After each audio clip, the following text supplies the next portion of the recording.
25 de octubre de 1944. 3. Estrecho de Surigao, Filipinas. El mar es un cristal negro bajo un cielo sin luna, interrumpido únicamente por el zumbido sordo de los motores diésel y el crujido de las placas de acero que se tensan contra la corriente. Dos acorazados japoneses, el Fus y el Yamashiro, se deslizan silenciosamente hacia el sur, con sus siluetas enormes, su corpulencia blindada con un acero que antaño se creía invencible. Juntos desplazan más de 70.000 toneladas de hierro y orgullo, escoltados por cruceros y destructores. La fuerza del almirante Nishimura avanza hacia el estrecho, sin percatarse de que se dirige directamente a una trampa de la que ninguna formación de acorazados en la historia volvería a salir. Al principio, los hombres a bordo del Yamashiro oyen lo que suena como un trueno lejano. Un eco retumbante a través del estrecho, como si se formara una tormenta en el horizonte. Los marineros salen a cubierta, escudriñando la oscuridad. Algunos susurran que debe ser el mal tiempo. Pero entonces, desde el extremo norte del estrecho, aparecen las primeras marcas, largas cicatrices blancas que surcan las aguas negras, a una velocidad imposible. Torpedos. Docenas de ellos. Los estadounidenses habían preparado la geometría de la destrucción con fría precisión. Aguardaban en las sombras no 2 ni 3, sino 39 lanchas torpederas, desplegándose como depredadores cerrando una red. Cada lancha torpedera llevaba 4 torpedos, con sus tripulaciones curtidas por noches de emboscadas. Contra los gigantes pesados de Nishimura, su arsenal combinado representaba más de 100 posibilidades de que los cascos de acero fueran destripados y destrozados. Cuando el Fu se estremece con la primera detonación, los hombres dentro de la sala de máquinas lo confunden con un fallo de caldera.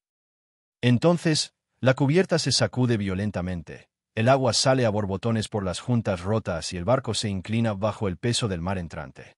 Suenan las alarmas. Los marineros se apresuran. En el Yamashiro, los hombres observan con horror cómo su barco gemelo se convierte en una silueta iluminada por el fuego, con las llamas lamiendo el cielo desde su superestructura. Algunos afirman haberlo visto partirse en dos, con la proa y la popa elevándose como acantilados antes de desaparecer en el mar. Otros dicen que persistió más tiempo, ardiendo mientras se tambaleaba hacia adelante en agonía. La historia nunca estaría de acuerdo, pero los hombres a bordo del Yamashiro entendieron una cosa con absoluta claridad. La tormenta en la que se habían metido no era un acto meteorológico. Era la matemática del poder de fuego estadounidense acercándose. Y la trampa no había terminado. Tras las lanchas torpederas se extendía la siguiente capa de la red. Docenas de destructores armados con más de 300 torpedos, dispuestos en una emboscada perfecta a través del estrecho. Cada barco estadounidense esperaba a que el Yamashiro se adentrara lentamente en el embudo, con su trayectoria iluminada por el Fus en llamas. Los grandes cañones del acorazado japonés, gigantes de 35 centímetros capaces de lanzar proyectiles a kilómetros de distancia, aún no tenían objetivo. El enemigo era invisible, acechando entre las sombras, mientras que el Yamashiro era un blanco brillante, de tamaño imposible de ocultar, y su blindaje irrelevante contra un arma diseñada para atacar por debajo de la línea de flotación. Desde el puente, el almirante Nishimura observó cómo se desintegraba su formación. Sus cruceros se dispersaban bajo el ataque de torpedos. Sus destructores estallaban en bolas de fuego naranjas. Su buque insignia, el Yamashiro, avanzaba hacia un corredor de fuego, una nave de acero y tradición que luchaba contra fantasmas. Cuando sus grandes torretas finalmente rugieron, su estruendo resonó por el estrecho, pero los proyectiles solo encontraron oscuridad y agua. Fue entonces cuando el cielo mismo respondió. Más de 20 acorazados y cruceros estadounidenses, aguardando la boca del estrecho, abrieron fuego. Sus salvas llegaron como terremotos, con los proyectiles silbando sobre sus cabezas antes de estrellarse en géiseres de acero y llamas. El alcance se redujo a menos de 10 millas, luego a 8, luego a 6. Los artilleros estadounidenses, guiados por radar, dispararon a ciegas pero con absoluta precisión. Yamashiro quedó atrapado en el último gran fuego cruzado de acorazados de la historia. Una tormenta de proyectiles pesados desde múltiples ángulos, cada impacto golpeando su casco, desgarrando la superestructura y derrumbando las cubiertas. Para los hombres a bordo, fue como si el mundo mismo se hubiera desgarrado. El sonido era más intenso que un trueno. A cada segundo, una nueva explosión destrozaba la nave, esparciendo fragmentos de acero y humanos sobre las cubiertas ya inundadas de fuego y agua de mar. El aire mismo estaba pulverizado por las ondas de choque. El acorazado, diseñado para batirse en duelo con un solo enemigo a la luz del día, ahora se enfrentaba a toda una línea de fuego estadounidense en la oscuridad. A medida que la línea de flotación subía y las llamas se extendían por las cubiertas de petróleo, el Yamashiro viró violentamente a babor. Los compartimentos inundados ahogaron a tripulaciones enteras. Las torretas de popa quedaron en silencio. Las comunicaciones colapsaron. Aún así, sus baterías de proas seguían disparando, proyectiles lanzados a la oscuridad más por desafío que por esperanza. Por cada proyectil estadounidense que lo destrozaba, los artilleros del Yamashiro respondían con el rugido del acero de 35 centímetros, decididos a morir no en silencio, sino con estruendo. Esto ya no era una batalla. Era una ejecución. Y aún así, Nishimura permaneció en el puente, negándose a irse, incluso mientras los hombres le rogaban que abandonara el barco. Observó cómo su buque insignia recibía las últimas heridas. Observó el horizonte resplandecer con el fuego estadounidense y comprendió que había comandado el último gran duelo de acorazados de la historia. La era de los gigantes de acero terminó aquí, en las aguas del estrecho de Surigao, donde Yamashiro se hundió bajo el peso de la historia y el fuego. Pero el eco de sus cañones no se extinguiría tan pronto. Para los hombres que lo presenciaron, tanto estadounidenses como japoneses, el recuerdo de esa noche perduraría como un triunfo y una pesadilla a la vez. Los restos en llamas de la popa del Fus se habían convertido en un faro en la noche. Las llamas arañaban el cielo, retorciéndose con el viento mientras su casco destrozado escoraba con fuerza. Las explosiones aún latían en su interior como un corazón moribundo, resonando a través del estrecho. Pero el mar se tragaba el ruido igual que el acero, y gran parte de la formación japonesa ya había desaparecido, torpedeada, en llamas, dispersa. Del lado estadounidense, el almirante Jesse Oldendorf se encontraba a bordo del crucero pesado USS Louisville, observando la negra extensión donde el radar pintaba la fatalidad de su enemigo.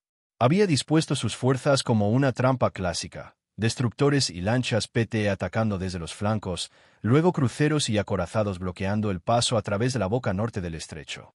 Sus barcos llevaban horas esperando, con las armas cargadas y las tripulaciones en tensión. Y ahora la presa había entrado en el terreno de la matanza. La línea de Oldendorf no tenía precedentes: 6 acorazados, 4 cruceros pesados, 4 cruceros ligeros y más de 2 docenas de destructores. Más de 500 cañones de todos los calibres, todos convergiendo en un solo eje. El buque insignia de la Fuerza Sur de Nishimura, el Yamashiro, se estrellaba contra ese muro de acero. En doctrina, matemáticas y fría lógica, los japoneses jamás deberían haber tenido la menor oportunidad. Pero la doctrina y las matemáticas no podían capturar la realidad de lo que se sentía al estar dentro de un duelo de acorazados. A bordo del USS West Virginia, los hombres del capitán Thomas Kincaid se prepararon al recibir la orden. Su radar fijó al Yamashiro a 22.800 yardas. Sus enormes cañones de 40 centímetros se elevaron y rugieron al unísono. La primera salva crujió la noche, una explosión tan violenta que hizo vibrar mamparos, tiró tazas de café de las mesas y dejó a los hombres sin aliento. Momentos después, el horizonte se llenó de imponentes columnas de agua al impactar los proyectiles. Las correcciones del radar se hicieron en los ordenadores de control de tiro. La siguiente salva cayó más cerca. Y aún más cerca. En el tercer día, Virginia Occidental ya había encontrado acero. Su tripulación estalló en vítores, pero no hubo pausa. La cadencia del fuego era implacable, mecánica, casi inhumana. Yamashiro estaba siendo golpeado a una velocidad que su blindaje jamás había sido diseñado para soportar. Otros acorazados se unieron: el USS California, el USS Tennessee, el USS Maryland, el USS Mississippi y el venerable USS Pennsylvania. Cada uno añadió su estruendo a la tormenta. A veces, el horizonte parecía parpadear como un rollo de película roto, destellos continuos, impactos interminables, cada uno de los cuales erosionaba aún más la silueta de Yamashiro. Y aún así, el buque insignia japonés contraatacó. Sus torretas delanteras escupían llamas, y los proyectiles de 35 centímetros atravesaban la oscuridad con estelas de fuego anaranjado. Uno se estrelló contra el agua terriblemente cerca de Louisville, rociando el crucero con fragmentos de acero y agua de mar. Otro pasó sobre Virginia Occidental, aullando como un alma en pena. Los estadounidenses sintieron un destello de lo que sus padres habían sentido en 1916 en Jutlandia. Ese terror puro de batirse a ciegas en la oscuridad, de saber que un impacto afortunado aún podía atravesar el blindaje e incendiar el combustible o la pólvora. Pero Yamashiro no se batía a duelo con un solo oponente. Se batía a duelo con una flota entera. A medida que los rangos se desmoronaban, los destructores estadounidenses intensificaron sus ataques, avanzando velozmente en arcos de espuma blanca.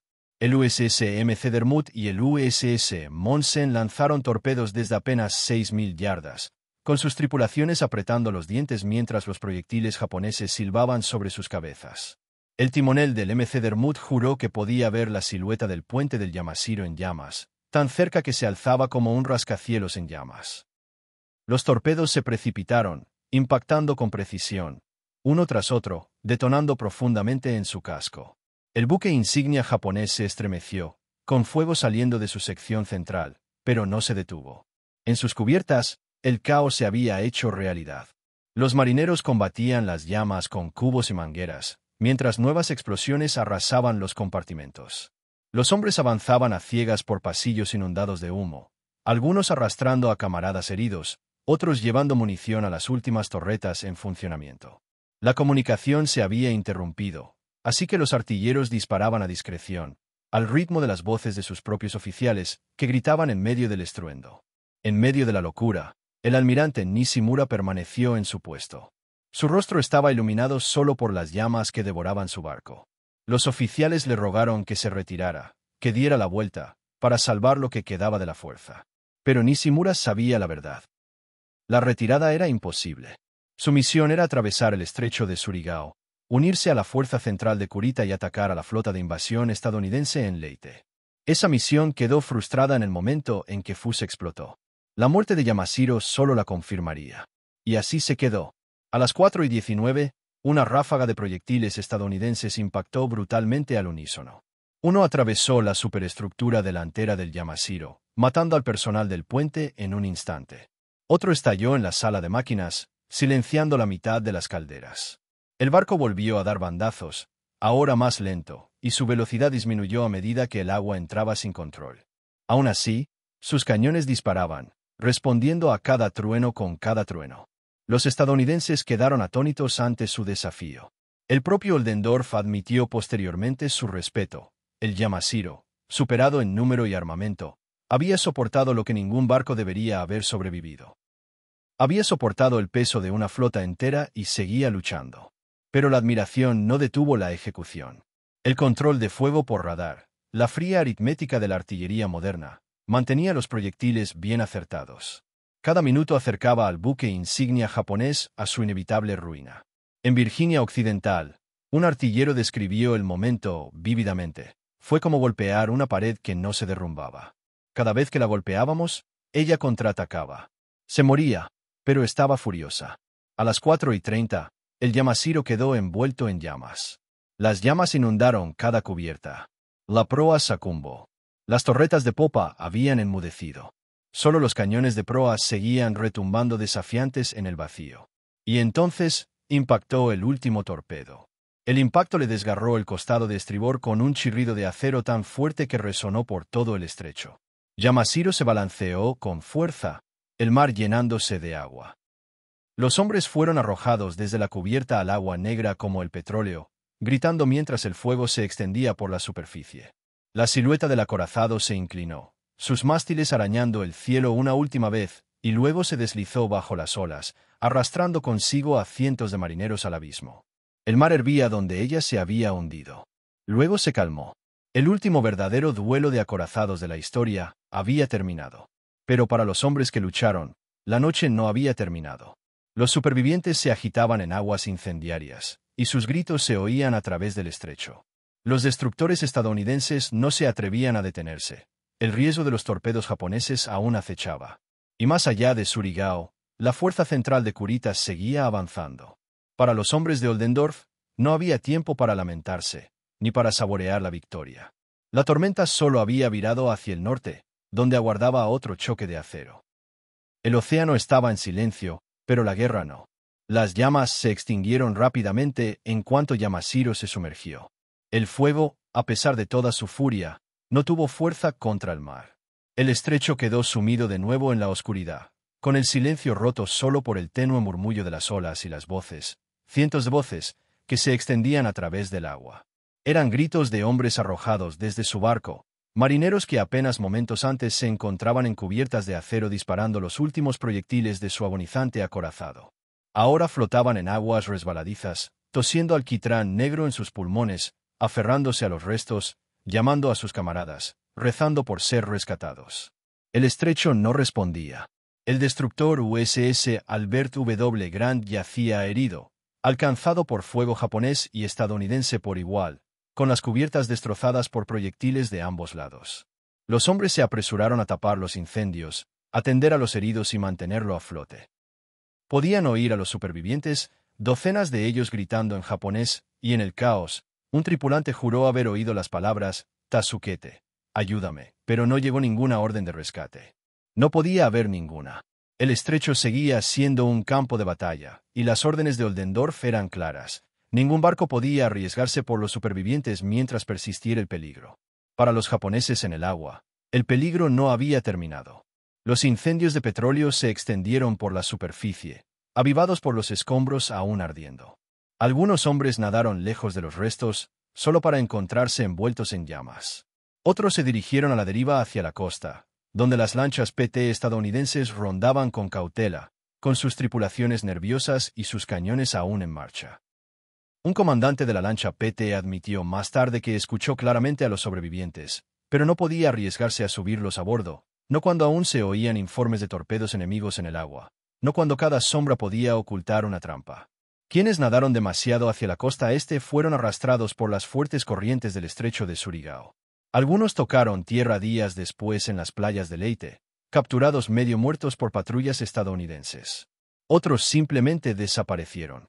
El almirante Soji Nishimura no apareció entre ellos. El hombre que había liderado la Fuerza del Sur en el estrecho de Surigao se hundió con Yamashiro. Su cuerpo nunca se recuperó. La tradición naval japonesa no esperaba menos. Pero para los marineros que se quedaron luchando en el agua, no había poesía en ese sacrificio, solo el frío peso del mar arrastrándolos hacia abajo. Y luego vino otro horror. Desde el cielo negro, rugieron los motores de los aviones. No eran los bombarderos estadounidenses esperados, sino aviones japoneses, refuerzos de última hora, cuyos pilotos desconocían la masacre que ya se había desatado. Confundiendo los restos en llamas con buques enemigos, descendieron en picado y arrojaron sus municiones al estrecho, dispersando a los supervivientes y ahogándolos en las ondas de choque. Un torpedo explotó no lejos de donde se había hundido Yamashiro, como si intentara alcanzar el cadáver de un barco ya muerto. La crueldad del ataque dejó a los hombres en el agua entumecidos. Incluso sus propios aviadores se habían convertido en una amenaza. Del lado estadounidense, el ánimo era más sombrío que triunfal. A bordo del USS West Virginia, las dotaciones de los artilleros permanecieron en un silencio atónito mientras se daba la orden de alto el fuego. Los artilleros estaban exhaustos, con zumbidos en los oídos y los hombros magullados por el fuerte retroceso. Habían disparado durante menos de 30 minutos, pero en ese lapso habían lanzado más munición que la que se había visto en algunas batallas enteras de la Primera Guerra Mundial. La muerte de Yamashiro había sido rápida para los estándares navales, brutal en su eficacia.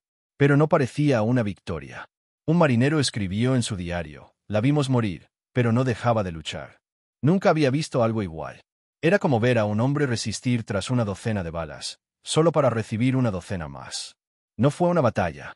Fue una ejecución. Ese sentimiento se extendió silenciosamente entre las tripulaciones estadounidenses. Sabían que habían estado mejor armados, mejor posicionados, mejor preparados. Sabían que el radar les había proporcionado una visión en la oscuridad donde los japoneses solo tenían conjeturas. Y, sin embargo, la imagen de Yamashiro ardiendo, rodando y desapareciendo bajo las olas los perseguía. A algunos, los perseguiría el resto de sus vidas.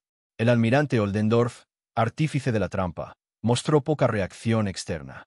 A bordo de su buque insignia, el Louisville, dio órdenes serenas, reposicionando la línea y preparándose para la posibilidad de que la fuerza central de Kurita emergiera desde el norte. No se detuvo en los restos que dejaba atrás. Para él, el estrecho de Surigao había sido una oportunidad para poner en práctica tácticas de manual, y habían funcionado a la perfección. Cuando más tarde se le preguntó sobre la batalla, comentó con su famosa frase, «Los japoneses habían sido engañados en la T. Una maniobra estudiada por todos los oficiales navales y ejecutada allí a la perfección. Pero debajo de ese tono clínico se escondía una verdad que el almirante nunca llegó a admitir. Aquello no volvería a ocurrir. El estrecho de Surigao fue la última vez que dos acorazados se batieron en duelo en combate abierto. La era del acorazado no terminó con un único choque decisivo de titanes, sino con un bando aniquilado antes de poder contraatacar. El radar, la potencia aérea y los torpedos decidieron el asunto antes de que Yamashiro disparara su último disparo. La grandiosa imagen de barcos alineados a plena luz del día y martillando hasta hundirse, la visión que había guiado la estrategia naval durante medio siglo, había desaparecido para siempre. Pero esa noche, ninguno de los hombres involucrados estaba pensando en la historia. En las oscuras aguas del estrecho, los marineros japoneses se aferraban a los restos del naufragio, escuchando el lejano estruendo de las hélices estadounidenses que se dirigían hacia el norte. Algunos maldecían y lanzaban gritos de desafío, incluso agotándose. Otros rezaban en silencio. Otros flotaban en silencio, ya inconscientes, con los dedos aflojándose de las tablas que los sostenían. Al amanecer, el mar estaba sembrado de cadáveres. Las aves volaban en círculos sobre sus cabezas. Algunos supervivientes llegaron a las costas de Leyte, donde los aldeanos filipinos los encontraron. Algunos decidieron ayudarlos, otros los entregaron a las patrullas estadounidenses. En Japón, la noticia de la aniquilación de la fuerza sureña tardaría semanas en llegar a las familias. Muchos nunca sabrían si sus hijos se habían ahogado en la noche o simplemente se habían desvanecido en el infinito Pacífico. Y aún así, la batalla continuaba en otros lugares. Al norte, la fuerza central de Kurita ya había retrocedido una vez bajo ataque aéreo, solo para dar marcha atrás de nuevo y dirigirse al Golfo de Leyte. Al este, los portaaviones del almirante Alcei perseguían a la fuerza norte, que se había convertido en señuelo, dejando las playas de invasión peligrosamente expuestas. El destino de toda la campaña filipina aún pendía de un hilo. Pero en el estrecho de Surigao, los cañones habían enmudecido. El mar volvió a ondear suavemente, como si nada hubiera pasado. El estrecho guardaba sus secretos. Siempre los había guardado. Para los estadounidenses que lucharon allí, fue otra victoria en una larga guerra, un paso hacia Manila, hacia la bahía de Tokio, hacia el fin. Para los japoneses que murieron allí, fue el fin de todo: sus barcos, su flota, sus esperanzas de detener el avance aliado. Dos grandes acorazados, el Fus y el Yamashiro, se hundieron en una sola noche. Ninguna otra batalla en la historia volvería a presenciar un duelo semejante. El mundo había cambiado, y la era de los acorazados había terminado en fuego y oscuridad. Pero para los sobrevivientes, la guerra no había terminado. Algunos fueron rescatados del agua días después, apenas con vida, solo para encontrarse prisioneros. Algunos juraron venganza, prometiendo que Japón se levantaría de nuevo. Otros nunca volvieron a hablar del estrecho de Surigao. Sus recuerdos eran demasiado pesados para compartirlos. Al océano no le importó. Se llevó los barcos, los hombres, los sueños, y los enterró bajo aguas negras. Y la marea siguió avanzando. Con la primera luz asomando por el horizonte del Pacífico, el estrecho de Surigao reveló su verdad. Donde horas antes los disparos habían destrozado la oscuridad con llamas y truenos, ahora el mar yacía engañosamente en calma. Los únicos rastros de la batalla eran los restos flotantes, el petróleo extendiéndose como una mancha negra sobre el agua, y los cadáveres, cientos de ellos, meciéndose suavemente con la marea. Las aves volaban en círculos perezosos sobre sus cabezas, ya descendiendo para desgarrar los rostros de los caídos. Desde las cubiertas de la línea de batalla estadounidense, los marineros contemplaban los restos con una mezcla de orgullo, asombro e inquietud. Las sombras gemelas del Fus y el Yamashiro, los últimos acorazados japoneses que desafiaron una línea estadounidense de dreadnoughts, habían desaparecido para siempre. Sus huesos estaban esparcidos por el lecho marino. El mar no marcaba su paradero. Ninguna columna de humo anunciaba sus tumbas. El Pacífico los engulló como si nunca hubieran existido. Pero los hombres que habían luchado contra ellos lo sabían. En el USS Mississippi, el último de los antiguos acorazados, un capitán de artillería se apoyaba en su torreta aún caliente, mientras el acero zumbaba levemente por la descarga nocturna. Escupió al agua y murmuró, casi para sí mismo: «Ya está. Se acabaron los grandes». Sin embargo, mientras lo decía, se preguntaba si tenía razón. Aún corrían rumores por la flota de que la fuerza principal de Kurita, la fuerza central, navegaba hacia el norte, con el superacorazado Yamato a la cabeza. La idea daba que pensar. Si el Yamashiro había sido masacrado tan rápidamente bajo el fuego del radar, ¿qué pasaría si aparecía el Yamato? Era más grande, más resistente, con cañones más pesados. Pero en el fondo, los marineros sospechaban que la respuesta sería la misma. Los acorazados ya no dominaban los mares. Eran presas, incluso los más grandes. Los estadounidenses no tenían tiempo para pensarlo. La fuerza del almirante Oldendorf permanecía en formación de alerta, vigilando los accesos del norte. La fuerza sur había sido aniquilada, pero en la guerra ninguna victoria era definitiva hasta que se ganaba la campaña. Y la batalla por el Golfo de Leyte estaba lejos de terminar. La noticia del estrecho de Surigao se extendió por la flota japonesa como una enfermedad. El vicealmirante Takeo Kurita, al mando de la Fuerza Central, recibió fragmentos de informes mientras su maltrecha armada avanzaba con dificultad hacia el sur a través del estrecho de San Bernardino. Ya había sido atacado por oleadas de portaaviones estadounidenses en el mar de Sibuyan, perdiendo al gigantesco Musashi en una lluvia de bombas y torpedos. Cientos de sus hombres se hundieron gritando con el orgullo de la Armada Imperial. Ahora llegaba la confirmación de que la fuerza sur de Nishimura había sido aniquilada hasta el último barco. Kurita permanecía rígido en su camarote de bandera a bordo del Yamato, con el rostro demacrado y la mirada hundida. No maldijo. No golpeó la mesa con el puño. Simplemente observaba las cartas, las flechas que una vez apuntaron con seguridad hacia el Golfo de Leyte, hacia el frágil centro de la invasión estadounidense. Ahora esas flechas no significaban nada. Sus camaradas del sur habían desaparecido, y la fuerza señuelo del norte, al mando del almirante Ozawa, estaba siendo perseguida incluso mientras él estaba sentado allí. El gran plan de Sogo, la estrategia de batalla decisiva de Japón, se había desmoronado contra las rocas del poder de fuego estadounidense. Pero Kurita no se dio la vuelta. Su flota aún contaba con 4 acorazados, Yamato, Nagato, Koniaruna, además de cruceros y destructores. Sabía que sus posibilidades eran escasas, quizás desesperadas, pero también sabía que la retirada dejaría a Japón indefenso. La invasión de Leyte era una puñalada en el corazón del imperio. Si los estadounidenses se hacían con las Filipinas, las rutas marítimas hacia el petróleo en el sur quedarían cortadas y Japón se asfixiaría. Mejor darlo todo en un último ataque desesperado que morir lentamente con los tanques vacíos.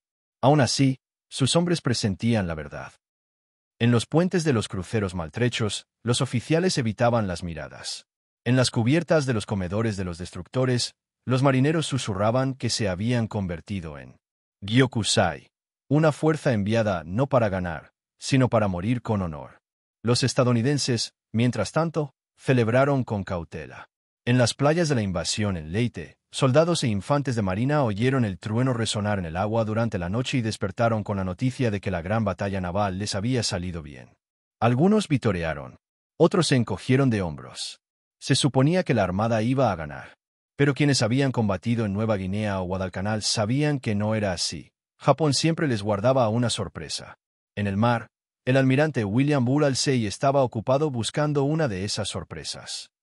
La fuerza del norte japonesa, al mando de Ozawa, utilizada deliberadamente como cebo, navegaba con un puñado de portaaviones maltrechos hacia el extremo norte del Golfo. Sus alas aéreas eran lamentables, apenas un símbolo, pero para Alcei parecían el premio decisivo. Con su instinto para los ataques audaces, Alcei dirigió a toda su tercera flota hacia el norte, decidido a acabar con los portaaviones japoneses de una vez por todas. Al hacerlo, dejó el estrecho de San Bernardino prácticamente sin protección. Esa brecha a la línea se convertiría en escenario de otro tipo de batalla, una muy distinta a la masacre de Surigao. Mientras que la fuerza sur había sido aniquilada en un clásico duelo de artillería, la fuerza central de Kurita se encontraría con un encuentro inesperado, los diminutos portaaviones de escolta y destructores del Taffy-3. Pero eso vendría después. Por ahora, los hombres de la línea de batalla de Oldendorf patrullaban el estrecho, cautelosos, buscando señales de rezagados. Los destructores que habían lanzado sus devastadores ataques con torpedos aún captaban débiles señales de restos enemigos. Los supervivientes se aferraban a balsas salvavidas y restos flotantes, y sus voces se oían débilmente a través de las olas. De vez en cuando, algún marinero japonés intentaba agitar un trozo de tela, suplicando ser rescatado, pero era ignorado. Las órdenes eran claras, sin riesgos. Para los japoneses en el agua, la noche se convirtió en una muerte despierta. Se aferraban a tablones manchados de petróleo, con la piel ardiendo por la exposición, las bocas saladas y agrietadas. Los tiburones comenzaron a dar vueltas, atraídos por la sangre y los cadáveres. Los primeros gritos llegaron antes del amanecer, repentinos y agudos, silenciados en segundos. Los estadounidenses los oyeron débilmente a través del agua quieta y se estremecieron. Nadie olvidaría jamás esos gritos. Entre los supervivientes se encontraba un suboficial de la sección de ingeniería de Yamashiro. Había estado bajo cubierta cuando los proyectiles atravesaron las calderas, y se había abierto paso entre el humo y el fuego para saltar al mar. Ahora flotaba entre cientos de personas, escuchando como uno a uno los hombres a su alrededor guardaban silencio. No rezó por el rescate. Sabía que no llegaría. Solo rezó para que Japón lo recordara. Para cuando el sol salió por completo, el estrecho de Surigao volvió a estar en calma. La marea se había llevado la mayor parte de los restos, arrastrándolos hacia la costa sur de Leyte. Los aldeanos costeros pronto encontrarían cadáveres, tanto japoneses como estadounidenses, con el rostro hinchado y los uniformes desgarrados. A algunos los enterraron rápidamente, temiendo enfermedades. A otros los abandonaron en la selva. La guerra había llegado a su isla, y la muerte no les era ajena. Para el almirante Oldendorf, la batalla ya había pasado. Envió sus informes, revisó sus cartas y se concentró en la siguiente amenaza. No hubo alarde ni discurso de victoria. La batalla había sido limpia, casi demasiado limpia. Como comentó un oficial, los aplastamos sin siquiera luchar contra ellos. Y esa era la verdad del estrecho de Surigao. No era un duelo en el sentido tradicional. No era Jutlandia, con barcos intercambiando andanadas durante horas. No era Tsushima, donde la maniobra decidía el destino de las flotas. Era el radar contra la oscuridad, los torpedos contra el acero, la potencia de fuego abrumadora contra el coraje. Los japoneses lucharon con valentía, con desesperación, pero ya estaban condenados antes de disparar su primera salva. La historia lo recordará como el último duelo de acorazados. Pero para quienes estuvieron allí, se sintió menos como un duelo y más como una masacre. Aún así, la guerra continuaba. Incluso mientras se desvanecían los últimos indicios del hundimiento del Yamashiro, otros acorazados navegaban en otras aguas. Otros cañones se preparaban para rugir. La flota japonesa estaba destrozada, pero aún no estaba acabada. Kurita aún tenía su oportunidad, y los estadounidenses aún desconocían lo cerca que estaban del desastre. El océano era inmenso. La guerra no había terminado.